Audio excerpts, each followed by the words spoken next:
Pasok! Hi, Be. Tignan mo to, Be. Bagong kasya sa'yo. Patingin! Maganda yan, Be. Ang ganda! Bagay sa'yo yan, Be. Tara dito!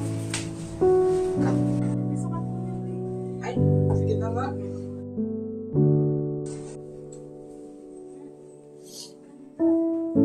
Ang ganda! Sige nga, try nga. Bigyan si Papa. Sige, Be.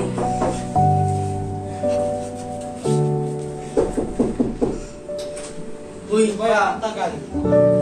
Sorry po. Diyan pala yung kaibigan mo. Paano ba yun? Pakilagay nga pa kaya si Kaso nga itong bag ko. Sige na, magkwento kayo dyan at ako'y nakapagod galing trabaho.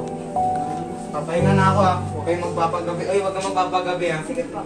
Sige po.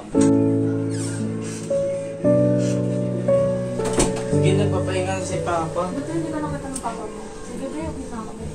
Sige, mag-iingat ka. Baka madamay ka pa sa gulo.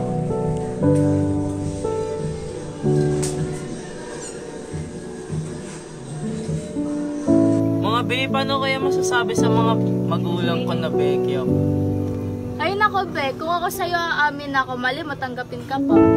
Mas maganda nga siguro na umamin ka kasi nagpapakilap ka pa kung ano yung kasarian mo. Hindi na matanggap, mas mabuting nasabi mo kung ano ang mas gusto mo. At nandito lang naman kami, tatanggapin ka naman kung ano meron ka.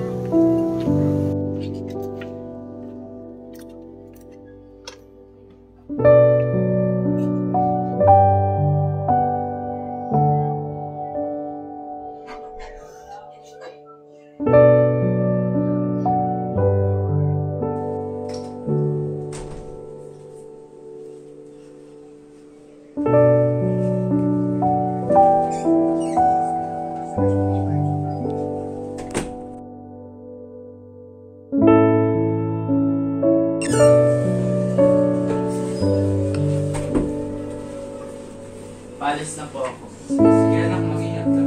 Ang magagawin at kasi...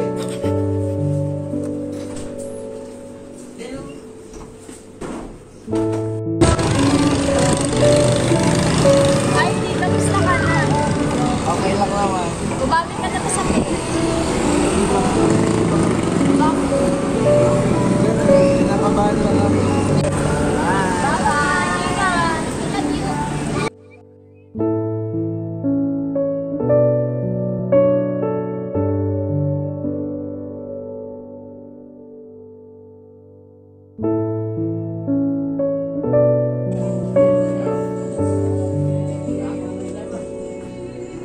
Ma.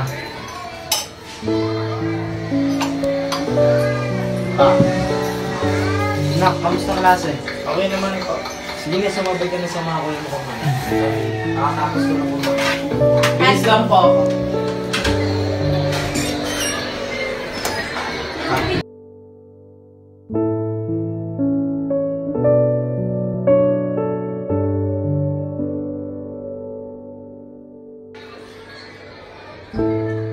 Kuya, patulang ako magkain.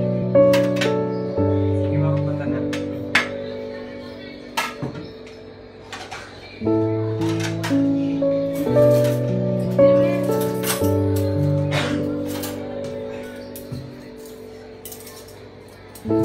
Palatan mo lang.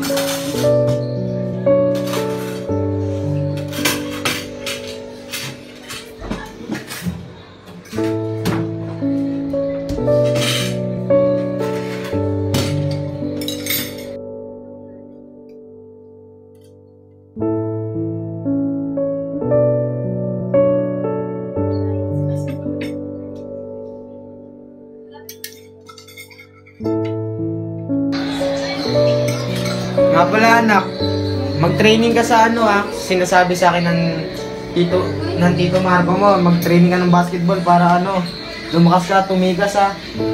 Sige po.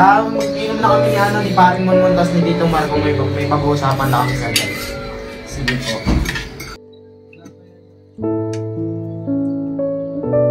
Mga pre, tayo pre. Medyo na, medyo natagalan. Nantay na tayo din naman ni Paring Bert. Alam mo naman, masipag ang tatay. tinulungan ko muna yung anak ko na kumain, pinakain ko muna, kakarating lang. Masipag yung anak ko na yun. Hindi yung pagkakailasan yung matapang. Pre, Pre. Uy, lang. kamusta naman yung inaanak natin, pre? Ayun, Ano baka nangyari? mag-try out sa inyo. Grabe niya, sabi ko sa kanya, gusto ko maging matapang siya, yung babakla-bakla. Talagang mapapatay ko siya pag, alam mo naman, tikas ang kumpare nyo. Gusto ko sa inyo, kayo, kamusta kayo? Ito, okay lang. Chat-chat lang. Palipas oras. No, huwag kayong bababae ha. Hindi tayo ganun. Mati. Maging mabait tayo at magpuri sa Diyos. Mga anak nyo, gusto ko matapang at ayaw kung ano. Okay lang naman yun ako, pre. Nga pala, ma, kuya. May sasabihin po ako sa inyo. Ano yun, anak? Ano yun, bunso? Bakla po ako. Tanggap niyo po ba? Oo, anak, tatanggapin kita. Kahit anong meron ka. Pero paano pag nalaman ni papa mo na bakla ka? Baka anong magawa sa'yo nun? Huwag kang mag-alala, anak. Tutulungan ka namin para matanggap ka ng papa mo. Pero ma, hindi mo kilala si papa. Baka, di ba ayaw nun sa bakla? Sige na, bahala na. Kumain ka na dyan at bakmal pa. Tuto pa ng luto. Pare, Pre, kaya mo bumuwi, pre? ayaw ko mag-isa. Ako Atid ba, na alam namin mo kayo na itong... Atid na kita. Ako, hindi na. Pahinga lang kayo dyan. Ako nang bahala dito.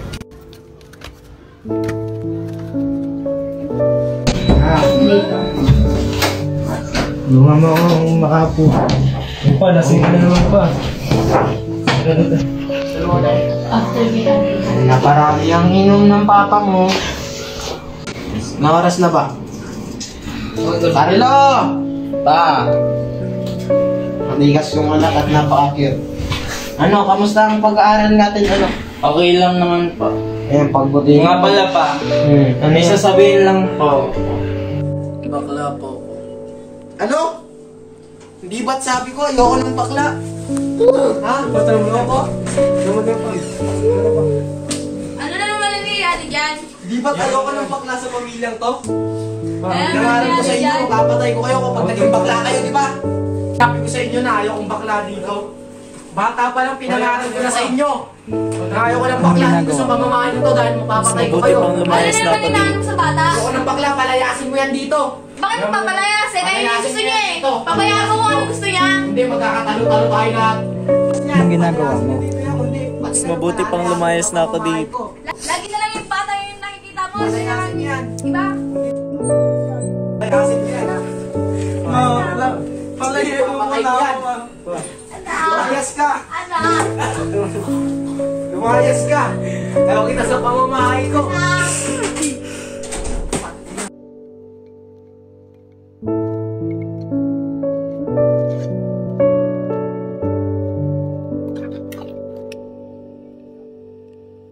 Alam mo, Jeloas, hanggang mo na lang yung anak mo, wala na tayo magagawa ko ano kasi saan siya masaya sa mundo natin.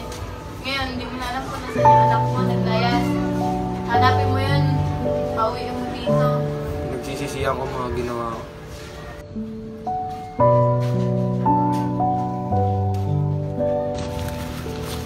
Nak. Bakit kaya hindi na lang nating tanggapin? Mas pipiliin pa nating abusuhin, saktan, at diskrimina. Bakit hindi natin ipagtanggol upang magkaroon ng karapatan at pagkapantay-pantay para sa kasarian?